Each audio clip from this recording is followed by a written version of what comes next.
Sud Radio, l'invité politique, Jean-Jacques Bourdin. Notre invité ce matin, Jean-Philippe Tanguy, qui est député Rassemblement National de la Somme. Jean-Philippe Tanguy, bonjour. Bonjour Monsieur Bourdin. Merci d'être avec nous ce matin. Merci. Regardons l'actualité. Hier soir, rencontre entre Volodymyr Zelensky et Emmanuel Macron. Aujourd'hui, réunion à Paris d'une trentaine de chefs d'État et de gouvernement pour réfléchir et avancer peut-être, nous verrons bien, sur une nouvelle aide militaire à l'Ukraine et surtout sur la sécurité à apporter à l'Ukraine. Moi, j'ai une question toute simple. Poursuite et renforcement du soutien militaire et financier à l'Ukraine, c'est ce qu'a annoncé hier Emmanuel Macron. Est-ce une priorité absolue ? Ce qui compte, la priorité absolue, c'est que l'Ukraine se trouve dans les moins pires dispositions militaires et stratégiques possibles pour aborder des discussions de paix avec la Russie qui l'a envahie. Ça a toujours été la position du Rassemblement national. L'Ukraine doit être défendue, doit pouvoir se défendre, et la paix ne peut se construire que si l'Ukraine n'est pas dans une situation d'extrême faiblesse. Évidemment.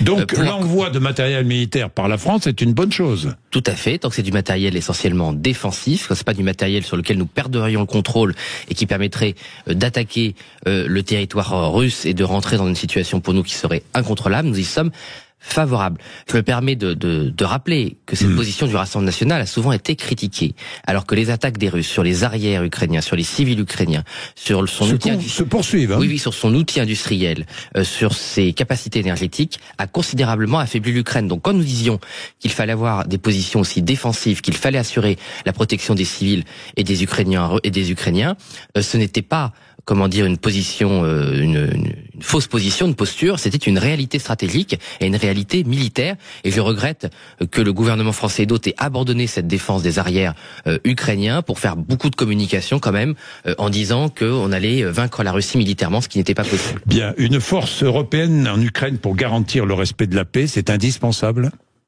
Oui, mais dans le cadre de l'ONU. Parce que ce qui est très inquiétant, je trouve, de la part d'Emmanuel Macron, mais aussi du Royaume-Uni, qui étaient quand même les deux nations gardiennes du droit international et du Conseil de sécurité de l'ONU, c'est la disparition du droit international et du cadre de ce droit, à savoir l'Organisation des Nations Unies et son Conseil de sécurité, où nous sommes membres permanents, des discussions et des solutions surtout. Mais n'est-ce pas Donald Trump qui fit disparaître le droit international, pardon mais oui, tout à fait, Donald aussi. Trump qui dit le Groenland est à moi, le Canada sera le 51e État des États-Unis. Enfin bon, etc., etc. quoi. Mais le point que vous soulevez est très important, et c'est pour ça que j'ai parlé de la France et du Royaume-Uni. Il est vrai que depuis sa création, l'ONU a souvent été remis en cause par les États-Unis et par l'ex-URSS, la Russie, la Chine, les trois grandes puissances qui peuvent se permettre de s'extraire du droit international. La France et le Royaume-Uni, qui sont membres du Conseil permanent, qui sont des nations de moindre puissance et qui n'ont pas d'ambition impérialiste et hégémonique, étaient les défenseresses du droit international. Souvenez-vous, sur la deuxième invasion de l'Irak, la France avait été championne de la défense de l'ONU. Les États-Unis, déjà, avaient voulu se retirer du droit international. Souvenons-nous qu'ils avaient envahi l'Irak, un État souverain, quoi qu'on pense de Saddam Hussein, contre le droit international et contre l'avis de l'ONU. Donc, malheureusement, quand des démocraties comme les États-Unis affaiblissent le droit international, eh bien, des régimes autoritaires ou des dictatures comme la Russie ou la Chine, en profitent et eux-mêmes abusent du droit international. Mais il faut constater que de régime militaire, d'autocrates. Oui. D'autocrates au pouvoir. Est-ce que vous rangez Donald Trump dans cette catégorie ? Non, puisque vous parlez de droit international bafoué. Non, je vous pose franchement la question, parce que quand vous voyez Trump qui dit « je veux le Groenland », et quand vous voyez Trump qui dit « le Canada est sera le 51e État des États-Unis », est-ce que c'est une façon de se conduire en autocrate, en dictateur ? Non, Donald Trump a été élu par les Américains. Il a été élu, c'est sûr. Non, mais suffrage populaire et suffrage indirect, bien les sûr, deux, il est légitime. Et un régime démocratique peut malheureusement peut au sens peut faire des déclarations, même des comportements antidémocratiques. Je vous ai dit, George Bush Jr. avait envahi des territoires sans mandat de l'ONU. La Libye aussi, c'était quand même très compliqué. Mais si vous étiez Canadien ou Groenlandais, que diriez-vous ? Je dirais exactement ce que disent les gouvernants canadiens aujourd'hui, ça se défendre sa patrie, défendre son pays, défendre la frontière. Évidemment, le Rassemblement national est du côté des États, en particulier le Canada, qui est un État ami, un État frère, qui nous a soutenus aussi dans des moments très difficiles. Les Québécois sont un peuple frère, évidemment, des Français, et leurs frontières n'ont pas à être mis en cause, ni leur souveraineté. Le Danemark est un allié de la France, un allié très fidèle. Pour la petite histoire, par exemple, le Danemark était un des seuls États qui avait défendu et qui avait respecté l'alliance avec Napoléon jusqu'à la fin. Donc c'est un pays très fidèle à la France, et on doit les défendre aussi. Et le Groenland est danois, et donc appartient au territoire européen, tant que les Groenlandais le souhaitent d'ailleurs. Mais ça, c'est leur souveraineté à eux. C'est pas aux États-Unis de décider du sort du Groenland, évidemment. 25% de droits de douane sur toutes les voitures qui ne sont pas fabriquées aux États-Unis. Nouvelle décision de Donald Trump. Que lui dites-vous ce matin? Que devons-nous faire, nous Européens et nous Français?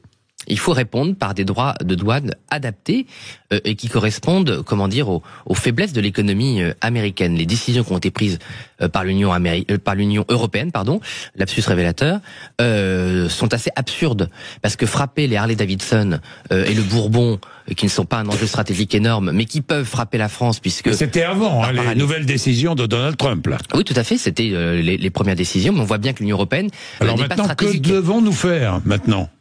Il faut amplifier la réponse. Trump a franchi une étape supplémentaire. Mais de toute façon, c'est très simple, puisque même dans le cadre du droit de l'OMC et du droit international commercial, l'Union européenne a le droit de riposter par des droits de douane à due proportion de ce que quelqu'un a commencé. Donc si votre adversaire, votre compétiteur a commencé à relever les droits de douane, vous avez le droit, sans autorisation de l'OMC, à riposter sans enfreindre le droit. Donc on peut riposter, mais il faut cibler des produits stratégiques pour les Américains avec le moins d'impact possible sur notre propre continent, en particulier la France, qui pour le moment est le dindon de la farce des sanctions de l'Union européenne. Et vous savez très bien que Marine Le Pen et Jordan Bardella ont toujours défendu le protectionnisme intelligent, c'est un terme que nous avons même inventé et porté, que nous avons combattu la naïveté du commerce international. Donc vous comprenez l'attitude de Donald Trump, puisque vous défendez le protectionnisme. Est-ce que je comprends le patriotisme économique de Donald Trump? Oui.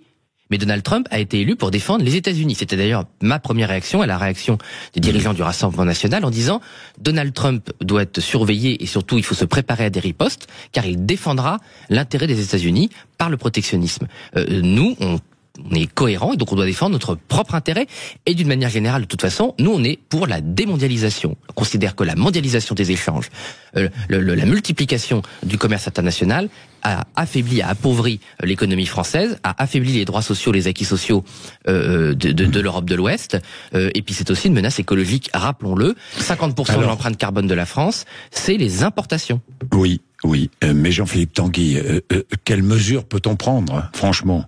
Vous les voyez, vous, les mesures de rétorsion qu'on peut prendre? Mais l'Europe... Nous, Français, mais je ne parle pas de l'Europe. Nous, Français, puisque vous parlez... Oui, mais enfin, d'accord, mais vous parlez de protectionnisme, de protectionnisme français.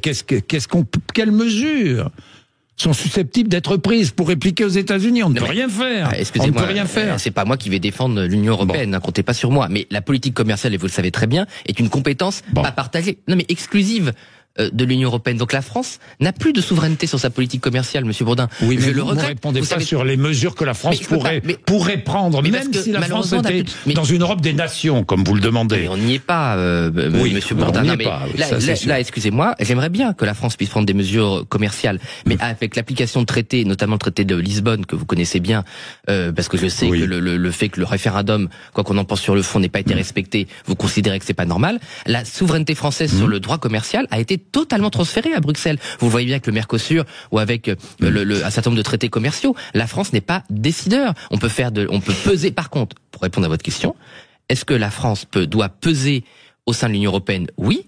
Et c'est ce qu'on appelle la politique du chéquier vide. La France verse 24 milliards d'euros à l'Union européenne, donc elle a le droit de demander à la Commission européenne de prendre des décisions qui protègent la France et pas seulement l'Allemagne.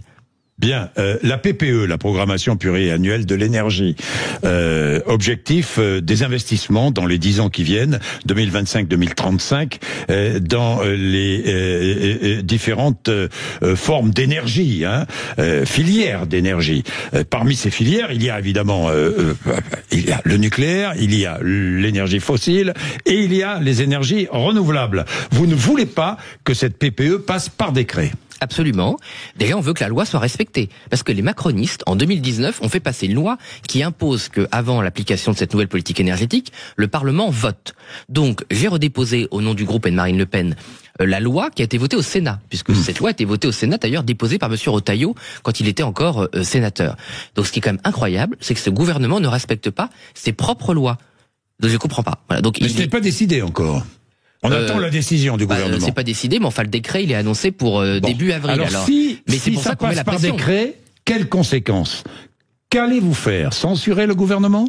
Je pense que le groupe étudiera la censure s'il passe par décret. Vous déposerez une motion de censure si ça passe par décret ? C'est Marine Le Pen qui évidemment le décidera, mais l'enjeu est considérable parce qu'on parle d'un programme à 300 milliards d'euros, 300 milliards d'euros juste pour l'électricité, que devront payer les Français sur leur facture. 100 milliards pour les renouvelables, sur 10 ans, hein.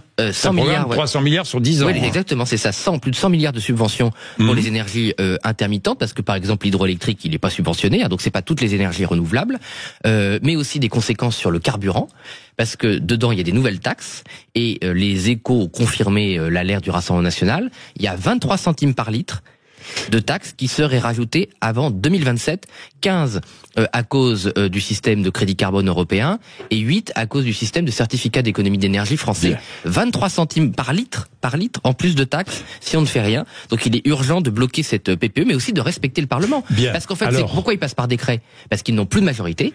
Ils ne peuvent plus continuer cette politique que les Français ne veulent plus sur l'énergie parce qu'ils ont payé pour voir avec la hausse des factures de gaz, d'électricité, de fuel, et évidemment la facture de carburant.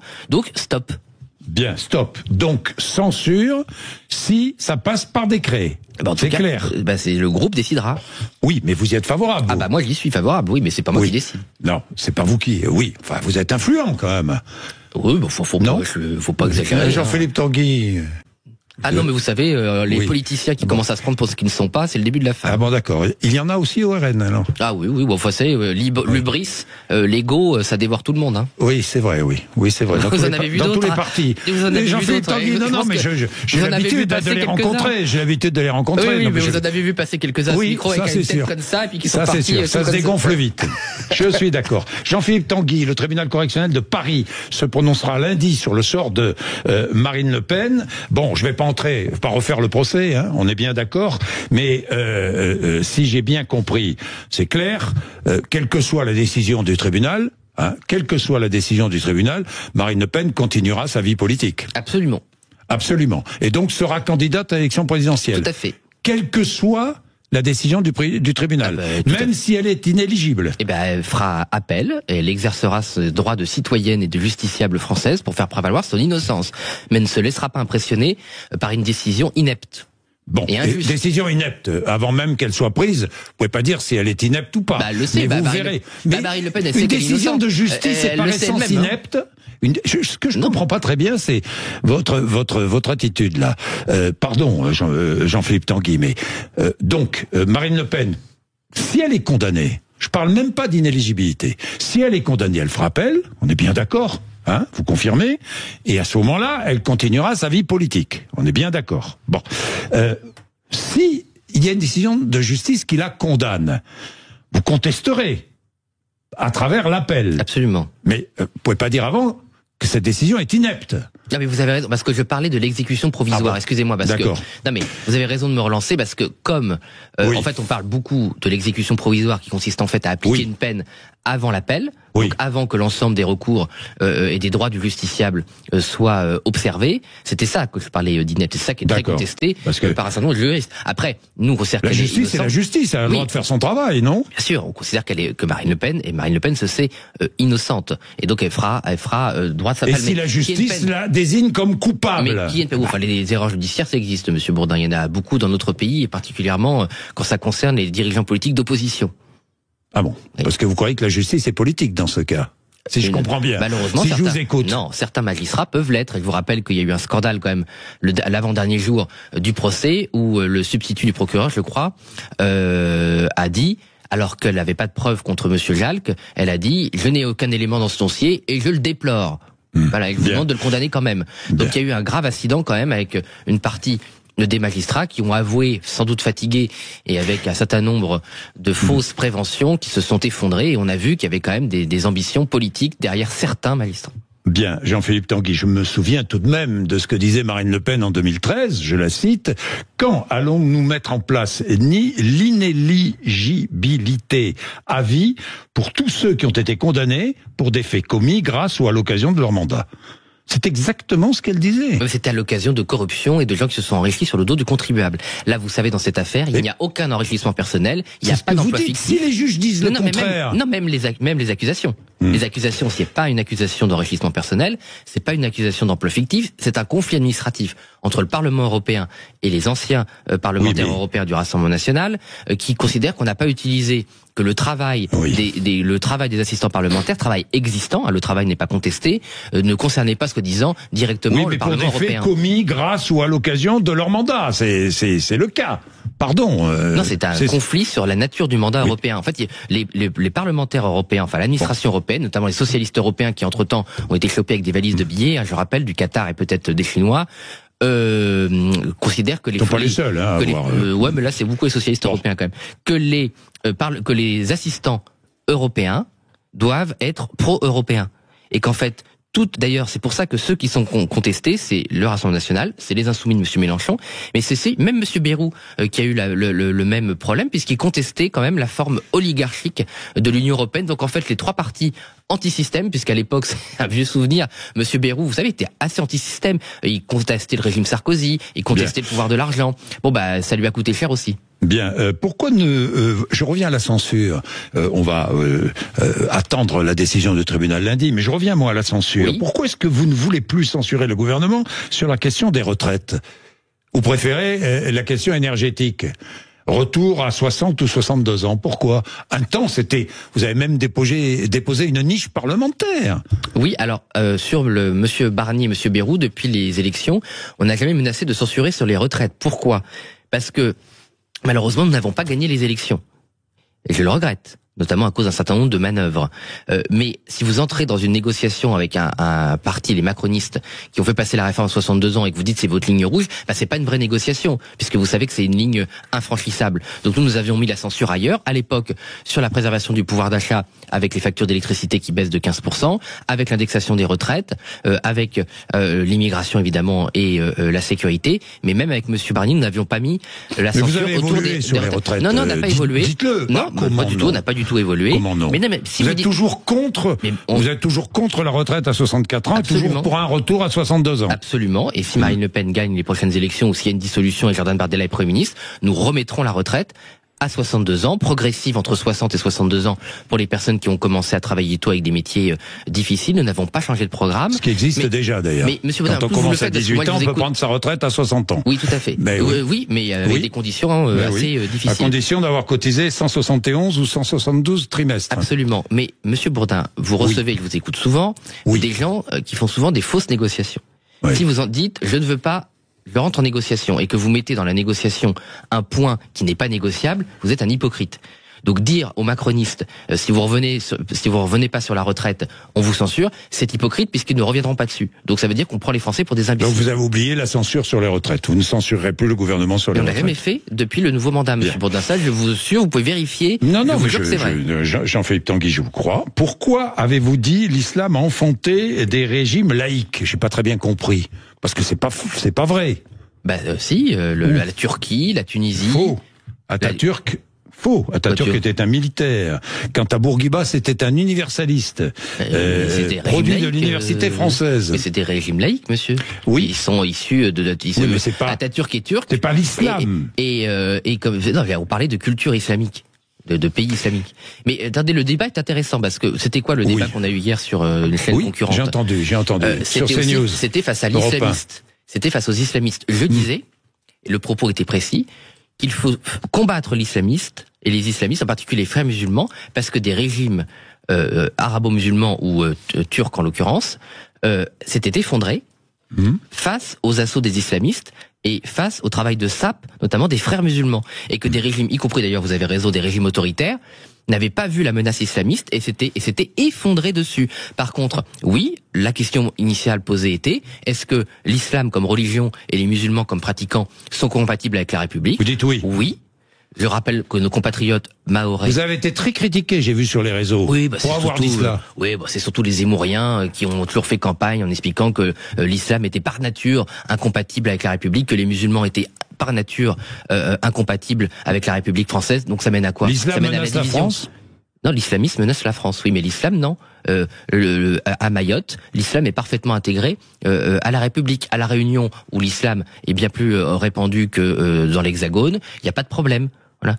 Donc, nous, au Rassemblement national, on porte une ligne d'unité nationale. On ne veut pas opposer les Français les uns contre les autres. Par contre, il faut briser l'islamisme et il ne faut pas être naïf face aux islamistes au doux visage, parce que la stratégie des frères musulmans, c'est quoi? C'est présenter un visage aimable, avoir l'air de s'intégrer, parler des valeurs occidentales, alors qu'en fait, ils retournent la liberté contre la liberté. Oui, mais comment dissoudre les frères musulmans? Difficile, non? En interdisant toute manifestation. Ah, bah, vous pouvez pas dissoudre une idéologie, vous pouvez dissoudre des groupes qui la portent, et vous pouvez combattre intellectuellement cette idéologie, parce que hier aussi on a eu un débat sur, soi-disant, l'islamophobie portée par la gauche. La religion n'est pas une identité, c'est une opinion. Donc en France, on peut combattre une opinion, on peut critiquer une opinion, et il n'y a pas de délit de blasphème. Donc le fait que la gauche aujourd'hui ait complètement renié ses racines de liberté d'opinion et de liberté de blasphème, c'est très inquiétant pour notre pays, parce qu'on a besoin d'une gauche qui sait où elle est, qui sait d'où elle vient, alors, et qui sait d'où elle va. Si vous dites que l'islam ne menace pas la République, pourquoi voulez-vous, Rassemblement national, effacer le voile de notre société? Ça, je comprends pas, là. Parce que le voile est l'étendard de l'islamisme et pas de l'islam. Ah bon? Oui. Ah bon? C'est-à-dire que toute jeune femme qui porte le voile est islamiste? En tout cas, elle... C'est ce que vous dites. C'est ce que je comprends. Soit elle est islamiste, soit elle reprend un symbole de l'islamisme sans le savoir, et il faut l'en informer. D'où vient la propagation du voile islamique? Il faut lui interdire de porter le voile, partout. Oui. Dans la rue, partout. Absolument. D'où vient la propagation du voile islamiste? C'est la révolution iranienne. Et c'est depuis la révolution iranienne que le voile s'est répandu dans toutes les terres d'islam d'abord, puis les terres où il y avait l'immigration. Interdire une jeune femme de s'habiller comme elle veut, comme elle le souhaite. C'est pas un habit, le voile. Non. Mais c'est pas un habit. Si, c'est un vêtement. Non. Ah bon. C'est un signe religieux. Pour vous, ce n'est qu'un signe religieux. Absolument. Bien. Dites-moi, n'est-ce pas discriminant tout de même? Non, pas du tout. Ce qui est discriminant, c'est de porter un signe religieux qui dit que le corps de la femme est par nature... ce que je ne comprends pas très bien, c'est et par nature pécheur qu'il attire le regard concupiscent des hommes, et que ce sont les femmes qui doivent sacrifier leur corps, leur beauté, leur féminité, parce que les hommes seraient des gros pervers par nature. Alors moi, je me souviens ça suffit. C'est pas la civilisation occidentale, et en tout cas, c'est pas le droit des femmes. Et c'est exactement ce que je vous disais. C'est retourner la liberté contre la liberté. C'est dire, j'ai la liberté de me soumettre à une idéologie qui dit que je suis une sous-femme, un sous-humain. Sauf que la laïcité, c'est la neutralité et la liberté, hein, Jean-Philippe Tanguy. Mais je vous pose, j'ajoute que dans le programme présidentiel de Marine Le Pen en 2022, oui, il y avait l'interdiction du port du voile dans la rue, mais quand les deux tours, elle était revenue dessus. Non, pas du tout. Elle n'est pas revenue dessus. Mais non, mais parce que il faut être. Excusez-moi, vous me posez une question. Je vous réponds. Ne le déplorez pas. Je pense que je réponds à vos questions. Oui, c'est vrai. Nous avions dit, ça doit être le but ultime. Donc ça passe d'abord par l'interdiction du voile à l'université, du voile dans le sport, du voile dans l'accompagnement scolaire, et à la fin, le but ultime est l'interdiction du voile. Mais on n'est pas un régime autoritaire, ça viendra pas du jour au lendemain. Ça viendra par un certain nombre de mesures pour combattre l'islamisme. Et évidemment, j'espère que c'est par l'éducation, par l'école, par la fierté des valeurs de liberté, telles que des libertés françaises, des valeurs françaises. Pas de loi, donc. Si, à la fin, il y aura une loi. Mais que la plupart des femmes enlèveront leur femme le voile pour interdire le voile. Oui. Bien. Jean-Philippe Tanguy, dernière question. Si on avait plus écouté Jean-Marie Le Pen, il y aurait beaucoup moins d'actes antisémites en France. Vous avez entendu cette déclaration de Marion Maréchal? Vous êtes d'accord là avec elle? C'est par définition, le nouvel antisémitisme provient d'une part de l'immigration. Mais vous êtes d'accord avec cette déclaration ou pas? S'il y avait moins si on avait moins apporté l'idéologie islamiste, il y aurait moins d'antisémitisme aujourd'hui, puisque 95% de l'antisémitisme... Est-ce que vous êtes d'accord avec cette déclaration? Je l'aurais pas formulé comme ça, mais je veux pas... Pourquoi? Parce que Jean-Marie Le Pen a été condamné 6 fois pour antisémitisme? Oui, en partie, oui, vous avez raison, oui. Et aussi parce que tous les immigrés ne sont pas antisémites. Voilà, donc je pense que vu la situation extrêmement tendue dans notre pays, extrêmement douloureuse pour nos de compatriotes de minorités de confession juive, mais aussi les homosexuels, aussi les chrétiens qui sont aussi attaqués. Bref, la multiplication des haines. Il faut avoir des propos le plus précis possible et essayer de montrer clairement quel projet nous voulons pour la France et pas faire de confusion. Donc quand vous êtes d'origine immigrée ou immigré et vous n'avez pas envie et que vous vous comportez bien et que vous intégrez en France, vous n'avez pas envie d'être confondu avec des voyous antisémites. Voilà. Mais évidemment, aujourd'hui, malheureusement, cet antisémitisme provient de vagues migratoires pas contrôlées et surtout pas assimilées. Bien, merci Jean-Philippe Tanguy, 8h59. Merci, vous êtes sur l'antenne de Sud Radio. Patrick Roger après les infos.